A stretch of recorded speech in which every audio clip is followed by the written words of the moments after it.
안녕하세요. 오늘은 한 설교 영상을 바탕으로 예레미야 선지자의 삶을 좀 깊이 들여다볼까 합니다. 이 자료는 예레미야가 겪었던 여러 위기들, 그러니까 개인적인 위기, 또 국가적인 위기, 그리고 사역의 위기까지 다루고 있더라고요. 네, 맞아요. 이 자료를 통해서 정말 극심한 고난 속에서 예레미야가 어떻게 그 믿음을 지켜냈는지, 그리고 그 이야기가 오늘 우리에게 또 당신에게 어떤 의미를 줄 수 있을지 그걸 함께 좀 파헤쳐 보려고 합니다. 네, 좋습니다.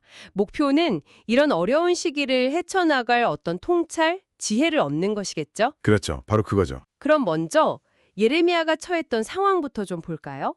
자료를 보니까 왕궁 감옥, 그러니까 시위대들에 갇혀 있었다고 나오던데요. 아, 네. 그 시위대들이요. 그게 당시 예루살렘이 바빌론에 완전히 포위된 상태였잖아요.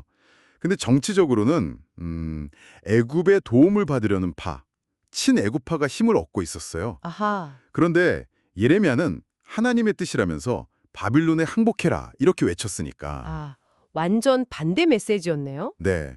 그러니까 이건 뭐 반역이다 이렇게 딱 찍힌 거죠. 개인적으로는 정말 생명의 위협까지 느꼈을 거예요. 그 개인적인 위협도 그런데 국가 전체 상황은 더 심각했군요. 자료에 보니까 포위 때문에 굶주림이 너무 심해서 부모가 자식을 삶아먹는 일까지 있었다고요? 네, 정말 상상하기 힘든 그런 참혹한 상황이죠. 근데 이 자료에서 중요한 지점은 이런 국가적인 재앙이 어느 날 갑자기 똑 떨어진 게 아니라는 거예요. 아, 원인이 있었다는 거군요. 그렇죠. 오랜 시간 동안 죄악이 쌓이고 쌓인 결과라는 걸 강조해요. 특히 그 남유다 역사에서 가장 악한 왕으로 꼽히는 므낫세 왕. 그때 영향이 아주 결정적이었다고 지적하죠. 므낫세 왕 시대라면 구체적으로 어떤 잘못들이 있었던 건가요? 그 아버지가 히스기야 왕인데 종교 개혁을 했었잖아요. 네네. 므낫세는 그걸 다 뒤집어 버렸어요.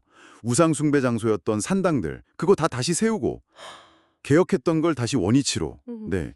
심지어 예루살렘 성전 안 그 거룩한 곳에다가 바알, 아세라, 뭐 해와 달 같은 이방신 섬기는 제단을 막 만들었어요. 성전 안에까지요? 와, 더 심각했던 건 뭐랄까 제사장, 선지자 같은 종교 지도자들부터 시작해서 백성들까지 전부 다 네, 그 부와 풍요를 약속하는 바알 신앙에 완전히 동조하고 빠져들었다는 점이에요. 영적으로 그냥 완전히 무너진 상태였던 거죠. 중간에 요시야 왕이 개혁을 하긴 했지만 그게 이미 너무 깊어진 죄를 돌이키기엔 좀 역부족이었던 거군요. 맞아요. 뿌리가 너무 깊었던 거죠. 그 잠깐의 개혁 이후에 요시야 죽고 나서는 다시 또 급격하게 타락의 길로 빠져들었고요. 아, 바로 이런 시대에 예레미야가 무려 40년 동안 활동을 해야 했던 겁니다. 40년이나요? 네. 근데 그 메시지라는 게 뽑아라, 파괴해라, 파멸시켜라, 넘어뜨려라 이런 듣기 너무 힘든 심판의 메시지가 대부분이었어요. 듣는 사람들 입장에선 정말 거부감이 컸겠네요. 당연하죠. 백성들은 아예 귀를 닫아버렸고 오히려 동족들한테 배척당하고 그래서 문물의 선지자라고 불리는 거잖아요. 정말 외로웠을 것 같아요. 그 서기관 바록 말고는 뭐 자기 메시지에 반응해주는 사람이 거의 없었다고 하니까요. 와. 결과만 놓고 보면 진짜 실패한 사역처럼 느껴질 수도 있겠어요. 아무런 변화도 못 이끌어낸 것 같고. 네, 겉으로 보기엔 충분히 그럴 수 있죠. 근데 이 자료는 그가 이 모든 절망 속에서도 어떻게 끝까지 신실할 수 있었는지 그 이유를 강조하더라고요. 하나님의 말씀이 그에게 임했기 때문이다. 이 표현이 되게 인상 깊었어요. 이게 그냥 뭐 영감을 받았다 이런 거랑은 좀 다른 더 강렬한 느낌인데요. 아, 네. 아주 정확히 보셨어요. 여기서 말씀이 임했다는 게 단순히 예레미야가 그냥 메신저 역할만 했다는 게 아니에요. 그 하나님의 말씀 자체가 예레미야라는 사람을 아주 강력하게 사로잡아서 이끌어갔다는 의미로 봐야 해요. 아, 사로잡혔다는 표현이군요. 그렇죠. 그가 평소에 얼마나 깊이 기도하고 말씀을 묵상했겠어요. 하나님과 계속 연결되어 있었기 때문에. 네. 그 위기의 순간에도 현실의 그 끔찍한 절망 너머를 볼 수 있었던 거죠.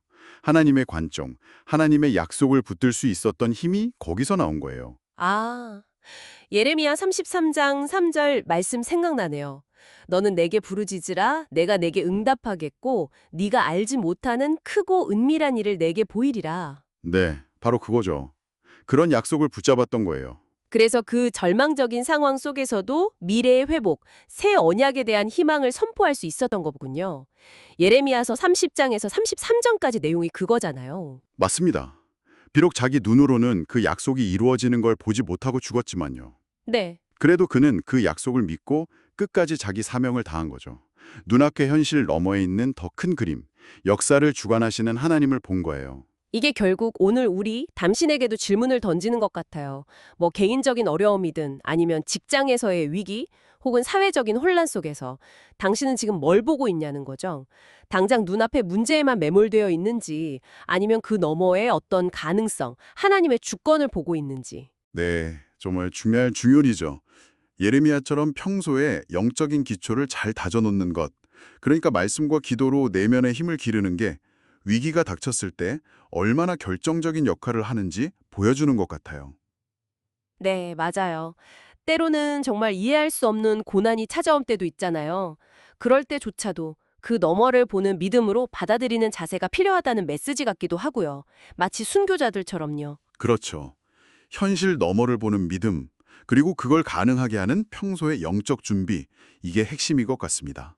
오늘 예레미야 이야기를 통해 위기 속 믿음에 대해 참 많은 생각을 하게 되네요. 네. 마지막으로 한 가지만 더 던져보고 싶은 질문이 있어요. 아까 그 하나님의 말씀이 임했다, 즉 예레미야를 사로잡았다는 표현이 굉장히 강력하다고 했잖아요. 네네. 당신의 삶에서 당신을 온전히 사로잡아서 행동하게 만드는 그런 진리나 신념은 혹시 무엇인가요? 특히 모든 것이 다 무너져 내리는 것 같은 그런 어려운 순간에 바로 그 힘이 당신을 어떻게 붙들고 이끌어 가는지 한번 깊이 생각해 보시는 것도 좋지 않을까 싶습니다.